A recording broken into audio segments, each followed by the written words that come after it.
एक छोटे से गांव में, जहां धूल भरी सड़कें और सूखे खेत ही जीवन का आधार थे, रहता था एक गरीब किसान जिसका नाम था रमेश। रमेश का जीवन मेहनत और मुश्किलों से भरा था। उसका छोटा सा खेत कई सालों से सूखे की चपेट में था और उसकी फसलें मुरझा चुकी थी। गांव में पानी की कमी थी और लोग हताश हो चुके थे।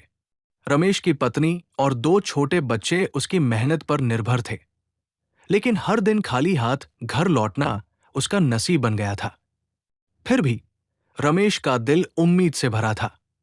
वो मानता था कि एक दिन सब ठीक हो जाएगा। एक सुबह, जब सूरज की किरणें मुश्किल से बादलों को भेद पा रही थी, रमेश ने जंगल की ओर जाने का फैसला किया। गांव के किनारे एक घना जंगल था, जिसके बारे में लोग तरह तरह की कहानियां सुनाते थे। कुछ कहते थे कि वहां जादुई जीव रहते हैं, तो कुछ का मानना था कि जंगल में खजाना छिपा है। रमेश को इन कहानियों पर यकीन नहीं था, लेकिन उसे उम्मीद थी कि शायद जंगल में कोई फल या जड़ी बूटी मिल जाए, जिसे बेचकर वो अपने परिवार के लिए 2 वक्त की रोटी का इंतजाम कर सके। जंगल में घुसते ही रमेश को एक अजीब सा एहसास हुआ। हवा में हल्की सी चमक थी और पेड़ों की पत्तियां किसी रहस्यमयी संगीत की तरह हिल रही थी। वो आगे बढ़ा और गहरे जंगल में पहुंचा, जहां सूरज की रोशनी मुश्किल से जमीन को छू पाती थी। तभी उसकी नजर एक अनोखे पेड़ पर पड़ी। ये पेड़ बाकियों से अलग था। इसके पत्ते चांदी जैसे चमक रहे थे और इसकी शाखाओं पर 1-2 नहीं, बल्कि सिर्फ एक फल लटक रहा था। वो फल था एक नीला आम। रमेश ने पहले कभी ऐसा आम नहीं देखा था। उसका रंग इतना गहरा और चमकीला था कि वो किसी रत्न की तरह लग रहा था। रमेश ने सोचा कि शायद ये आम खाने योग्य नहीं होगा, लेकिन भूख और उत्सुकता ने उसे मजबूर कर दिया। उसने आम को तोड़ा और उसे चखने का फैसला किया। जैसे ही उसने आम का पहला टुकड़ा मुंह में डाला, एक तेज रोशनी उसके चारों ओर चमक उठी। उसका सिर चकराने लगा और अगले ही पल वो खुद को एक ऐसी जगह पर खड़ा पाया जो उसने पहले कभी नहीं देखी थी। ये कोई साधारण जंगल नहीं था। यहां पेड़ों की पत्तियां रंग बिरंगे रत्नों की तरह चमक रही थी। नदियां दूध की तरह सफेद थी और हवा में मधुर संगीत गूंज रहा था। रमेश समझ गया कि वो परियों की दुनिया में पहुंच गया है। तभी एक हल्की सी हंसी ने उसका ध्यान खींचा। सामने एक खूबसूरत परी खड़ी थी। उसके पंख सोने की तरह चमक रहे थे और उसका चेहरा चांदनी की तरह दमक रहा था। उसने रमेश को देखकर मुस्कुराते हुए कहा, मैं राजकुमारी माया हूं। तुम्हें नीले आम ने यहां बुलाया है। ये कोई साधारण फल नहीं है। ये जादुई है और केवल वही इसे खोज सकता है जिसका दिल सच्चा हो।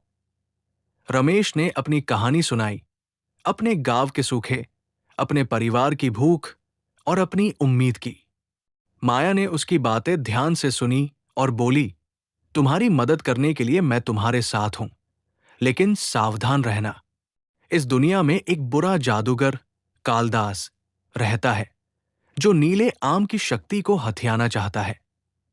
रमेश और माया की दोस्ती गहरी होने लगी। माया ने उसे परियों की दुनिया दिखाई, वहां के जादुई बगीचे जहां फूल बातें करते थे और झरने जो इंद्रधनुष बनाते थे। लेकिन ये खुशी ज्यादा देर नहीं टिकी। एक दिन जब रमेश और माया एक जादुई तालाब के पास बैठे थे, अचानक आसमान काला हो गया। बादलों के बीच से एक डरावना चेहरा उभरा।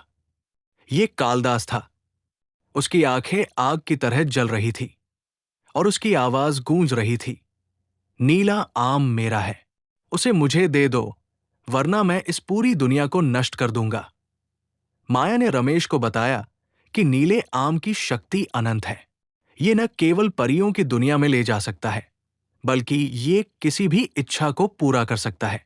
लेकिन अगर ये गलत हाथों में पड़ जाए तो ये विनाश ला सकता है। कालदास ने माया को बंदी बनाने की धमकी दी और कहा कि अगर रमेश ने आम उसे नहीं दिया तो वो माया को हमेशा के लिए कैद कर देगा। रमेश डर गया, लेकिन उसने हिम्मत नहीं हारी। उसने माया से कहा, मैं तुम्हें बचाऊंगा और अपने गांव को भी। रमेश ने कालदास का सामना करने का फैसला किया। माया ने उसे एक जादुई तलवार दी जो केवल सच्चे दिल वाला इंसान ही उठा सकता था। रमेश ने तलवार उठाई और कालदास के किले की ओर चल पड़ा। किला काले पत्थरों से बना था और इसके चारों ओर जहरीली लताएं फैली थी। रमेश ने हिम्मत से लताओं को काटा और किले में प्रवेश किया। वहां कालदास उसका इंतजार कर रहा था। जादूगर ने अपने जादू से आग की लपटें और काले साए रमेश की ओर भेजे, लेकिन रमेश ने तलवार से हर हमले को रोक दिया। आखिरकार एक भयंकर युद्ध के बाद रमेश ने कालदास को हराया। जादूगर चीखता हुआ गायब हो गया और उसका किला धूल में मिल गया। माया आजाद हो गई। उसने रमेश को गले लगाया और कहा, तुमने न केवल मुझे बचाया बल्कि इस दुनिया को भी बचा लिया। अब नीले आम की शक्ति तुम्हारी है। लेकिन रमेश ने कहा, मुझे कोई खजाना नहीं चाहिए, मैं बस अपने गांव को सूखे से बचाना चाहता हूं। माया ने मुस्कुराकर कहा, तुम्हारा दिल सच्चा है, नीला आम तुम्हारी इच्छा पूरी करेगा। रमेश ने नीले आम को अपने गांव ले जाया। उसने आम को जमीन में बोया और उसकी शक्ति के लिए प्रार्थना की। अगले ही पल आसमान में काले बादल छा गए और बारिश की बूंदें जमीन पर गिरने लगी। गांव के सूखे खेत हरे भरे हो गए, नदियां फिर से बहने लगी और लोगों के चेहरों पर मुस्कान लौट आई। रमेश के बच्चे खुशी से नाचने लगे और उसकी पत्नी ने उसे गले लगाया। गांव वालों ने रमेश को अपना नायक माना। लेकिन रमेश जानता था कि असली जादू नीले आम में नहीं, बल्कि उसके सच्चे दिल और हिम्मत में था। उसने माया को याद किया और मन ही मन उसे धन्यवाद दिया। परियों की दुनिया अब एक सपना बन चुकी थी, लेकिन नीले आम की कहानी गांव में हमेशा के लिए गूंजती रही। ऐसी ही कहानी सुनने के लिए चैनल सब्सक्राइब करें।